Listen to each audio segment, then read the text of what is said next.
বিসমিল্লাহ, আসসালামু আলাইকুম ও রহমতুল্লাহ আবরকাতুহ। আলহামদুলিল্লাহ, আসসালাতু আসসালামু আলা রসুলিল্লাহ, আম্মা বাদ। প্রিয় দর্শক এবং শ্রোতা, যে যেখান থেকেই আপনারা শুনছেন এবং দেখছেন, তাদের সবাইকে আন্তরিক অভিনন্দন জানিয়ে শুরু করছি আপনাদেরই প্রাণের অনুষ্ঠান Allahu-Akbar.com-এর নিজস্ব পরিকল্পনায় ও প্রযোজনায় অনুষ্ঠিত সহিহ আল বুখারী। প্রিয় দর্শক, আজকের পর্ব হচ্ছে 3। এ পর্বে আমরা সহিহ আল বুখারীর ইতিহাস সম্বন্ধে আলোচনা করব। তাহলে আসুন আমরা বইতে মনোযোগ নির্বেশ করি।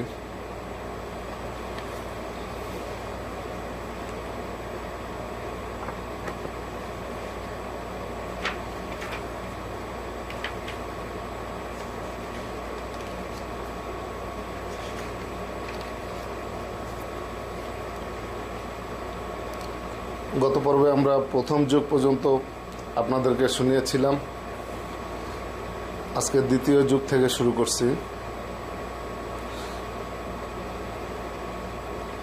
হিজরি দ্বিতীয় শতকের প্রথম হতে তৃতীয় শতকের প্রথম পর্যন্ত, অর্থাৎ 1 শতাব্দীকাল সম্ভ্রান্ত তাবেঈ এবং তাবেঈগণের যুগ।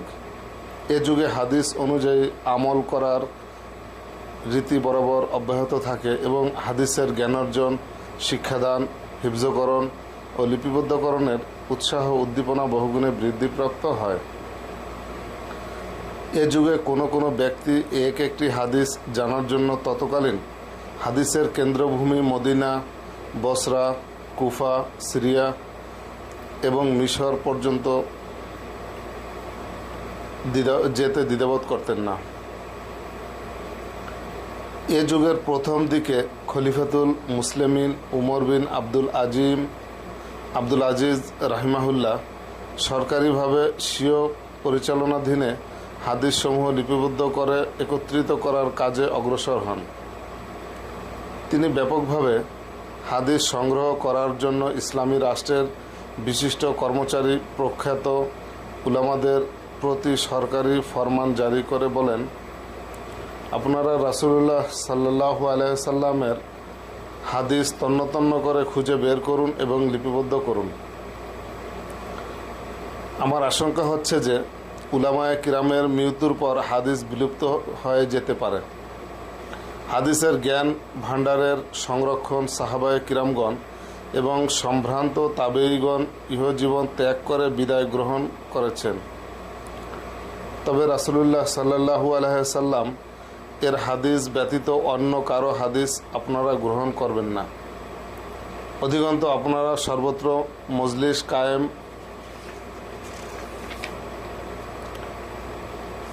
করে হাদিস শিক্ষাদানের ব্যবস্থা গ্রহণ করুন, যাতে হাদিস অনবহিত লোকেরা অবহিত হতে পারে। কেননা জ্ঞানের বিষয় গোপন করে রাখা হলে তা বিলুপ্ত হয়ে যায়। এ সরকারি ফরমানের ফলশ্রুতিতে সারা দেশে হাদিস সংগ্রহ করার ব্যাপক সাড়া পড়ে যায় এবং দেশের বিভিন্ন অঞ্চলের উলামাগণ হাদিস সংগ্রহ ও লিপিবদ্ধ করার কাজে উঠে পড়ে লেগে যান। এ যুগে হাদিস নিয়মিতভাবে গ্রন্থাবদ্ধ করার কাজ আরম্ভ না হলেও যে সকল হাদিস সাহাবায়ে কিরামগণের নিকট লিখিত আকারে ছিল না, তা তারা এবং বয়োজ্যেষ্ঠ তাবেঈগণ লিখে ফেলেন এবং সেগুলোর গঠন ও পাঠনের সিলসিলা চলতে থাকে।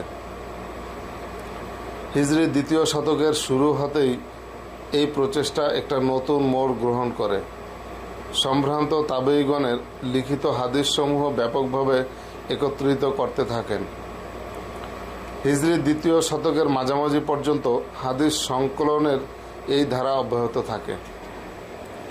সাহাবায়ে কিরাম রাজিয়াল্লাহু আনহুম এর পক্ষে সনদবিহীন হাজার হাজার হাদিস হিফজ করা কোনো কঠিন ব্যাপার ছিল না। কিন্তু পরবর্তী যুগে সনদ মুখস্থ করা অপরিহার্য হয়ে দেখা দেয় হাদিস হিফজ করা কিছুটা কঠিন হয়ে উঠলেও হাদিসসমূহ সংকলিত এবং গ্রন্থাকারে লিপিবদ্ধ না হওয়া পর্যন্ত মুসলিম জাহানে আরবে আজমে এমন এমন তীক্ষ্ণ স্মরণশক্তি সম্পন্ন ব্যক্তিবর্গের আবির্ভাব ঘটে, শামসুদ্দিন জাহাবি প্রণীত বিশ্ববিখ্যাত রিজাল গ্রন্থ তাজকিরাতুল হুফাজ পাঠ করলে হাফিজুল হাদিস উলামাগণের বৃত্তান্ত জানতে পারা যায়। তৃতীয় যুগ, হিজরি ৩য় শতাব্দীর প্রথম হতে ৫ম শতাব্দীর শেষ পর্যন্ত সুদীর্ঘ প্রায় ৩০০ বৎসর হাদিস সংকলনের ইতিহাসের তৃতীয় যুগ। এ যুগটি সুদীর্ঘ ও সুবিস্তৃত। এ যুগকে হাদিস সংকলনের ইতিহাসের স্বর্ণযুগ বলা যায়।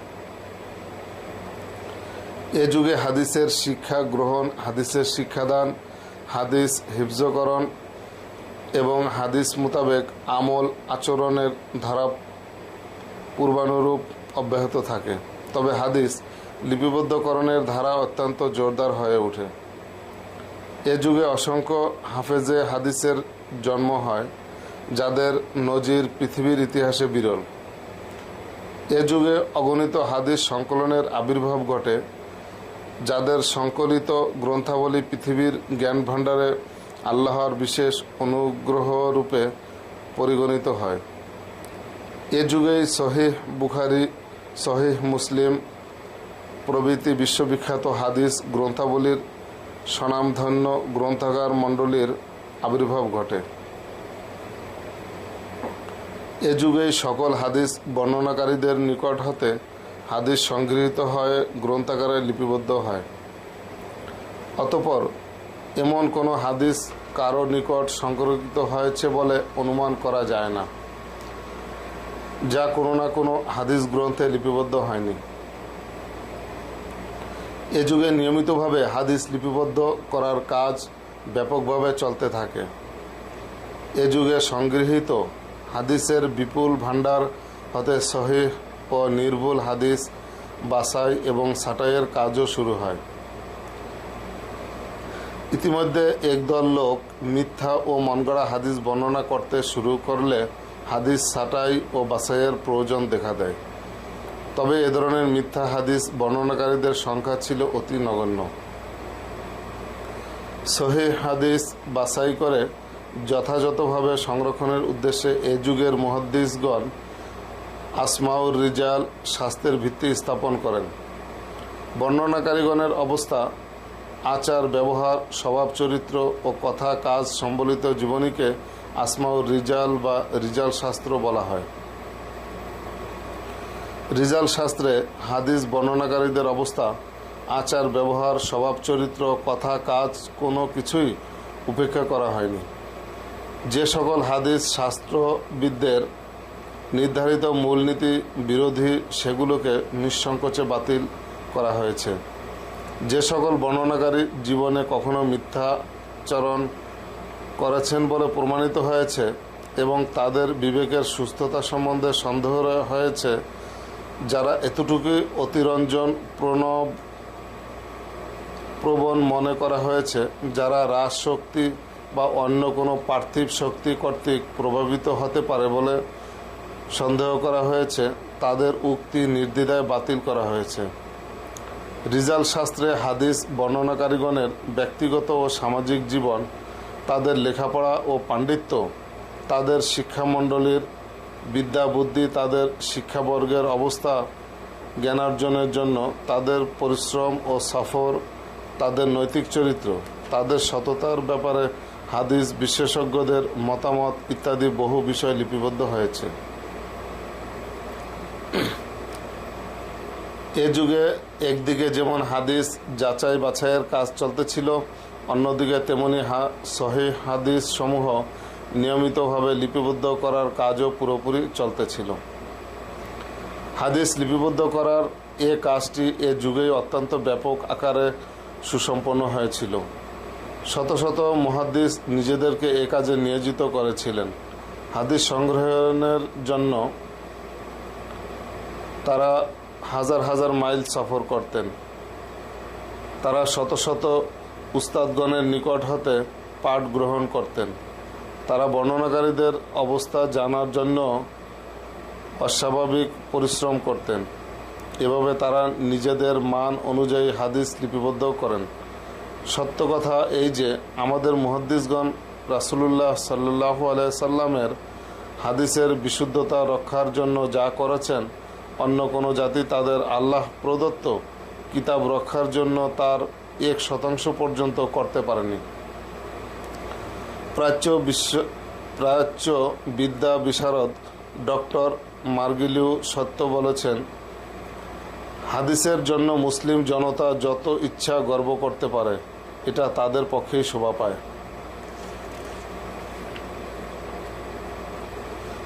এ যুগের হাদিস সংকলন মণ্ডলীর মধ্যে শীর্ষস্থানে রয়েছেন ইমাম আহমদ বিন হাম্বল, ইমাম আবু আবদুল্লাহ মোহাম্মদ বিন ইসমাইল বুখারি, ইমাম মুসলিম বিন হাজ্জাজ নিশাপুরি, ইমাম আবু দাউদ সিজিস্তানি, ইমাম আবু ইসা তিরমিজি, ইমাম আহমদ বিন শুয়াইব নাসাই এবং ইমাম মোহাম্মদ বিন ইয়াজিদ বিন মাজাহ এবং অন্যান্য মুহাদ্দিসগণ রাহেমাহুল্লাহ তাআলা আজমাইন।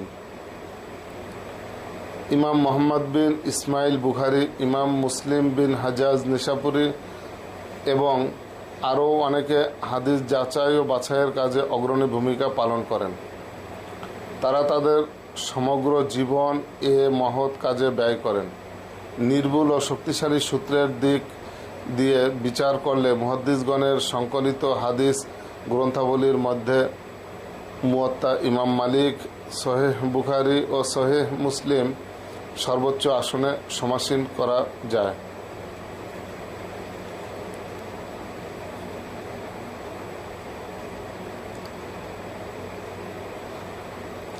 ইমাম আবু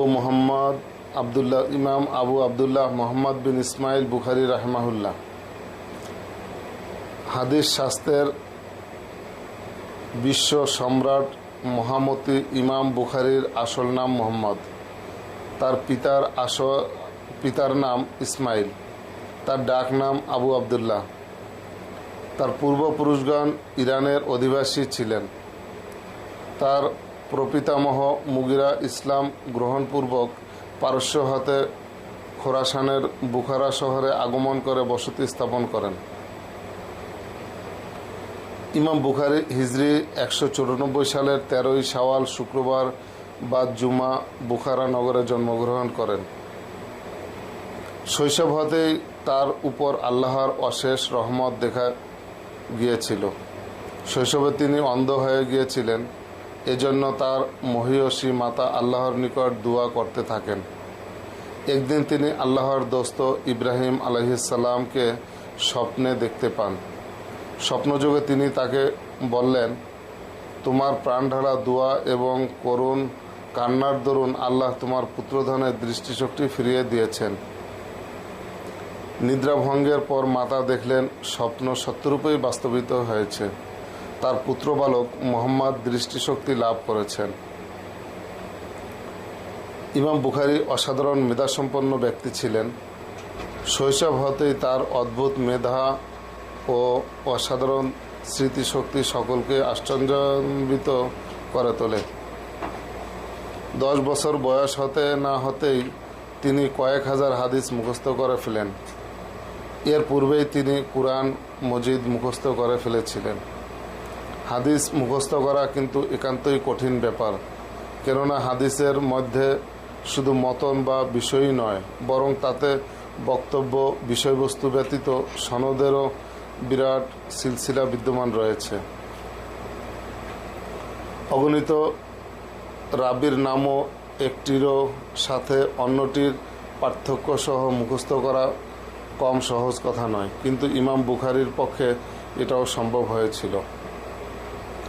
যে সকল মহামনীষী তাদের সারা জীবনের চেষ্টা ও সাধনা দ্বারা অসংখ্য ভ্রান্তি ও অসত্যতার ভস্মীকৃত আবর্জনা হতে হাদিসকে মুক্ত করে খাঁটি ও সত্যরূপে জগতের সামনে তুলে ধরেছেন, তাদের মধ্যে ইমাম বুখারী রাহিমাহুল্লাহ ছিলেন তাদের অগ্রদূত।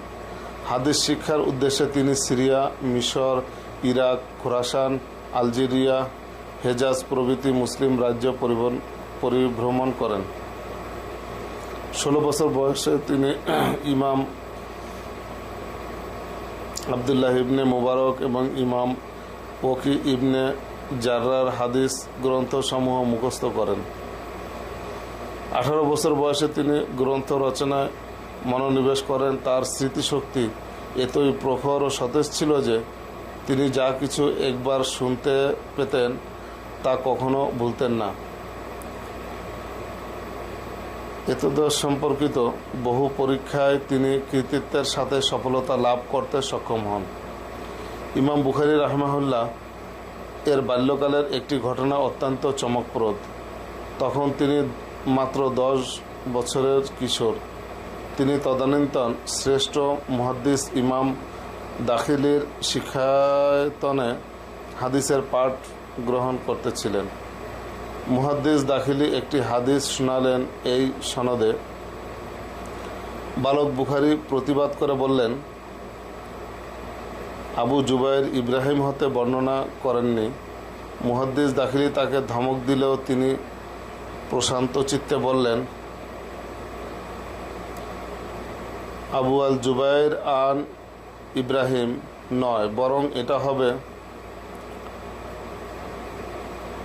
জুবাইর ইবনু আদি আন ইব্রাহিম। মেহরবানি করে আপনি একবার আপনার পাণ্ডুলিপির সাথে মিলিয়ে দেখুন। অতিরিক্ত জোর দেওয়ার কারণে উস্তাদের মনে সংশয় দেখা দিল। তিনি পাণ্ডুলিপি দেখে এসে বললেন, তোমার কথাই ঠিক। বলা বাহুল্য, মুহাদ্দিস দাখিলি তার জন্য প্রাণ খুলে দোয়া করলেন। ইমাম বুখারী রাহমাহুল্লাহ বাগদাদে গমন করলে কঠিন পরীক্ষার সম্মুখীন হন। বাগদাদের মুহাদ্দিসগণ তাকে পরীক্ষা করার উদ্দেশ্যে 100 হাদিস বাছাই করে নেন।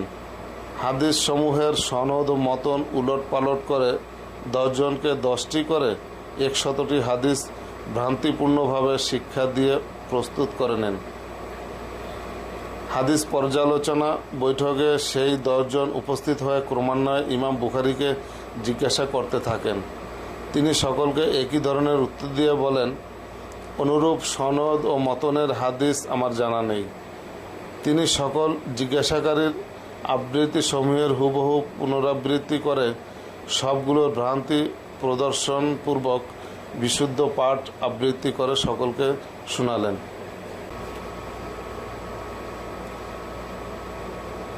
আল্লাহ প্রদত্ত এ জাতীয় পাণ্ডিত্যপূর্ণ প্রতিভার ভিত্তিতে ইমাম বুখারী রাহমাহুল্লাহ হাদিস বিদ্যার জগতে অপরাজয় মুহাদ্দিস রূপে স্বীকৃতি লাভ করেছিলেন। ইমাম বুখারী রাহমাহুল্লাহ প্রচুর অর্থ সম্পদের মালিক ছিলেন। তার সমস্ত অর্থই শিক্ষার্থী এবং দরিদ্রদের জন্য ব্যয় হয়েছে। তিনি কখনো বিলাস এবং ঝাঁকজমকপূর্ণ জীবনযাপন করেননি। ইমাম তিরমিজি রাহমাহুল্লাহ বলেছেন যে ইমাম বুখারী ছিলেন এই উম্মতের ভূষণ। তার মতো জ্ঞানী ব্যক্তি আমি কোথাও দেখতে পাইনি। মুহাদ্দিস ইবনে খুজাইমা রাহমাহুল্লাহ বলেছেন যে পৃথিবীতে ইমাম বুখারীর অপেক্ষা অধিক অভিজ্ঞ এবং হাদিসের হাফেজ আর কেউ নেই। ইমাম মুসলিমের মতো জগদ্বিখ্যাত মুহাদ্দিসও ইমাম বুখারীর পদচুম্বন করার আগ্রহ প্রকাশ করতেন। বিশ্ববরেণ্য হাদিস বিশারদ ইমাম বুখারী রাহমাহুল্লাহ প্রায় 1000 উস্তাদের নিকট হতে শিক্ষা গ্রহণ এবং হাদিস শ্রবণ করেছেন। সহিহ বুখারীর ব্যাখ্যাতা কস্তল্লানির বক্তব্য অনুযায়ী ইমাম বুখারী রাহমাহুল্লাহ প্রায় 6 লক্ষ হাদিস সংগ্রহ করেছেন। তিনি তার বিশিষ্ট উস্তাদ ইমাম ইসহাক ইবনে রাওয়ায়ে হতে সহিহ বুখারী সংকলনের অনুপ্রেরণা লাভ করেন। তিনি স্বয়ং বর্ণনা করেছেন যে একদিন আমি ইসহাক ইবনে রাওয়াইহের মজলিসে বসেছিলাম। তিনি বললেন, তোমরা কেউ যদি হাদিসের এমন একটি গ্রন্থ রচনা করতে যাতে শুধুমাত্র সহিহ হাদিস সমূহের স্থান পেত, তাহলে কতই না ভালো হতো। মজলিসে উপস্থিত সকলেই তার কথা শুনলেও এ কাজে এগিয়ে আসার হিম্মত কারও হয়নি। ইমাম ইসহাকের কথাগুলো ইমাম বুখারী রাহমাহুল্লাহ এর মনে গভীরভাবে রেখাপাত করেছিলেন। তিনি সেই দিন হতেই এই মহান দায়িত্ব পালন করবেন বলে মনে মনে স্থির করলেন। সহিহ বুখারী ছাড়া ইমাম বুখারী আরও অনেকগুলো গ্রন্থ রচনা করেছেন। তন্মধ্যে তারিখুল কবির, তারিখুল আসওয়াদ, তারিখুল আওসাত, তারিখুল সগীর, মুসনাদে কবির, তাফসিরে কবির, আসমায়ে সাহাবা, কিতাবুজ জাওয়ায়েদ প্রভৃতি বিশেষভাবে উল্লেখযোগ্য। সর্বপ্রথম ইমাম বুখারী হাদিস সমূহকে আধুনিক পদ্ধতিতে সুবিন্যস্ত করেন। প্রতিটি হাদিসকে বিষয়ভিত্তিক নির্বাচন করে বিভিন্ন বিষয়ের হাদিস সমূহকে একত্রে সংকলন করে গ্রন্থাগারে রচনা করেন। কোনো একটি বিষয়কে হাদিস হিসাবে প্রমাণ করার জন্য ইমাম বুখারী স্বীয় উস্তাদ হতে রাসূলুল্লাহ সাল্লাল্লাহু আলাইহি সাল্লাম পর্যন্ত বর্ণনাকারীদের পূর্ণ তালিকা বর্ণনা করতেন।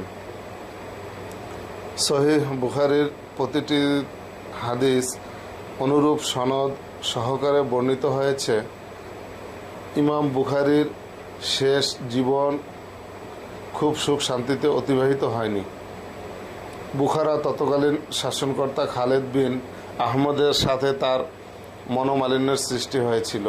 ঘটনার বিবরণে জানা যায় যে শাসনকর্তা স্বয়ং অথবা তার পুত্রগণ ইমাম বুখারীর নিকট সহিহ বুখারী অধ্যয়ন করার ইচ্ছা প্রকাশ করেন।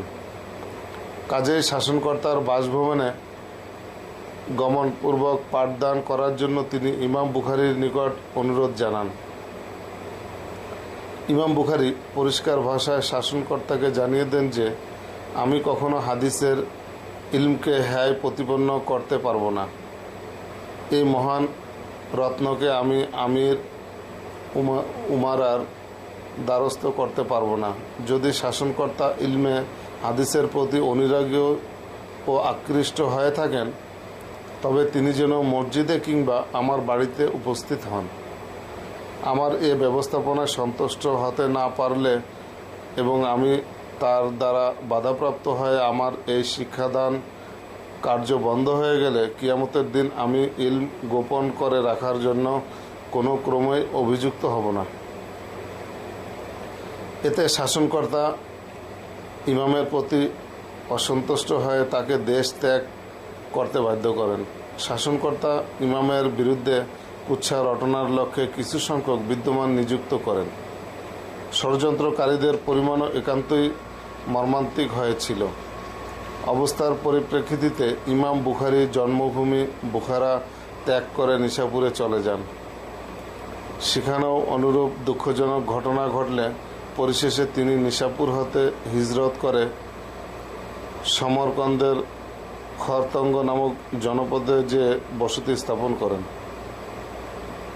ইমাম বুখারী রাহিমাহুল্লাহ অনুরূপ অবাঞ্ছিত ঘটনাবলিতে পার্থিব জীবনের প্রতি একান্ত বীতশ্রদ্ধ হয়ে পড়েন। একদিন তিনি তাহাজ্জুদের নামাজের পর আল্লাহর নিকট এ বলে আবেদন জানান যে, হে আল্লাহ, এ সুবিশাল পৃথিবী আমার জন্য একান্তই সংকীর্ণ হয়ে পড়েছে, অতএব আপনি আমাকে আপনার নিকট তুলে নিন। মহান আল্লাহ তার প্রিয়তম বান্দা ইমাম বুখারীর ব্যথা ভারাক্রান্ত হৃদয়ের সবিনয় নিবেদন ব্যর্থ হতে দিলেন না। অল্প কিছুদিনের মধ্যেই হাদিস শাস্ত্রের সুনির্মল গগন হতে এই অত্যুজ্জ্বল জ্যোতিষকে চিরতরে অস্তমিত হয়ে গেল। এই খরতঙ্গ জনপদেই হিজরি 256 সালে 62 বছর বয়সে তার মহাপ্রয়াণ ঘটল। আল্লাহ যেন তাকে রহম করেন ও জান্নাতুল ফেরদাউসে তাকে স্থান দেন। প্রিয় দর্শক, আজ এই পর্যন্তই। আগামী পর্বের আমন্ত্রণ জানিয়ে আজকে এ পর্যন্ত বিদায় নিচ্ছি। আসসালামু আলাইকুম ওয়া রাহমাতুল্লাহি ওয়া বারাকাতুহু।